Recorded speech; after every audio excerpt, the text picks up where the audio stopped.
Assalamualaikum warahmatullahi wabarakatuh.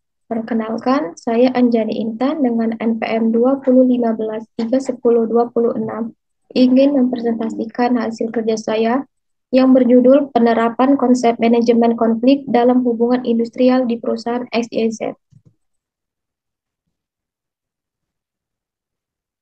Ada tiga materi yang akan saya bahas. Yang pertama, profil perusahaan XYZ.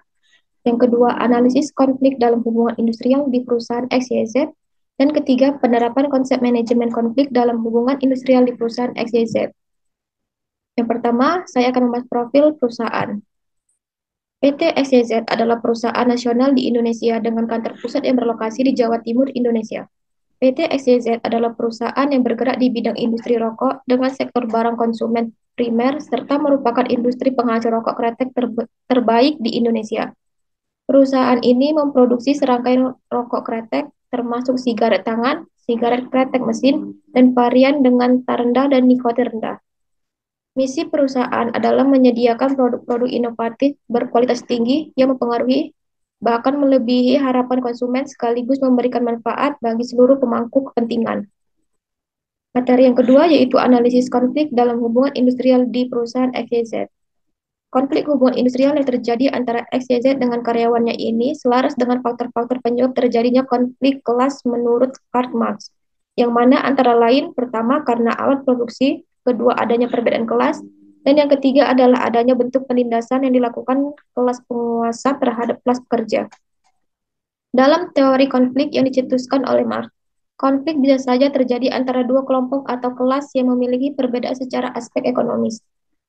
Pernah terjadi dalam internal perusahaan XYZ pada tahun 2002 silam, di mana karyawan mogok kerja dan berdemo di depan kantor unit dan menuntut adanya kenaikan upah 100%.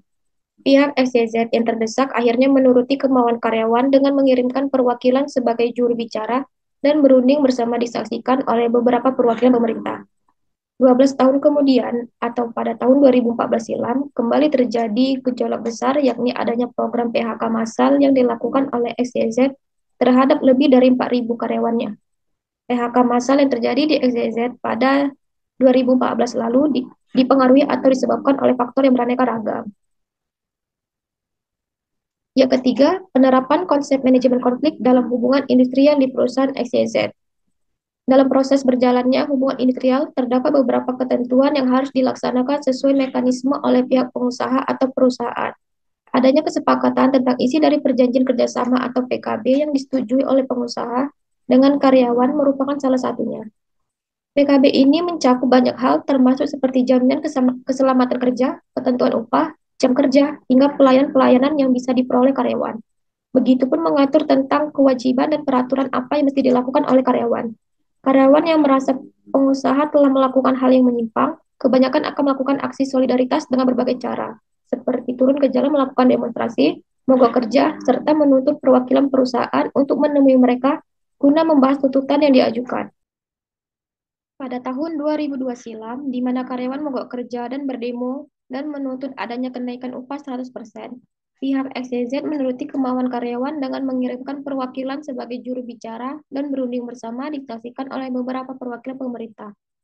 PHK massal yang terjadi di XYZ pada tahun 2014 lalu dipengaruhi atau disebabkan oleh faktor yang beraneka ragam, sehingga muncullah keputusan perusahaan untuk menerapkan kebijakan pemutusan hubungan kerja atau PHK secara sepihak oleh PT XYZ atau secara hitam di atas putih antara kedua belah pihak. Kesimpulannya, hubungan industrial yang melibatkan pekerja, PT XYZ, dan pemerintah tidak lain adalah suatu perwujudan hubungan berdasarkan asas kepentingan proses produksi. Terjadinya perselisihan atau konflik merupakan suatu dinamika dalam hubungan industrial.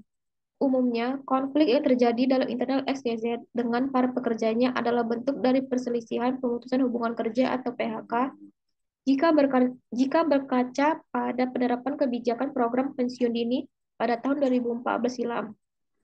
Selain itu, juga terdapat indikasi perselisihan kepentingan, mengingat bahwa organisasi serikat buruh juga sering mengajukan pengaduan dan tuntutan kepada pihak pemerintah kota tentang lebih diperjelasnya PKB yang ada dalam sistem kerja di XYZ.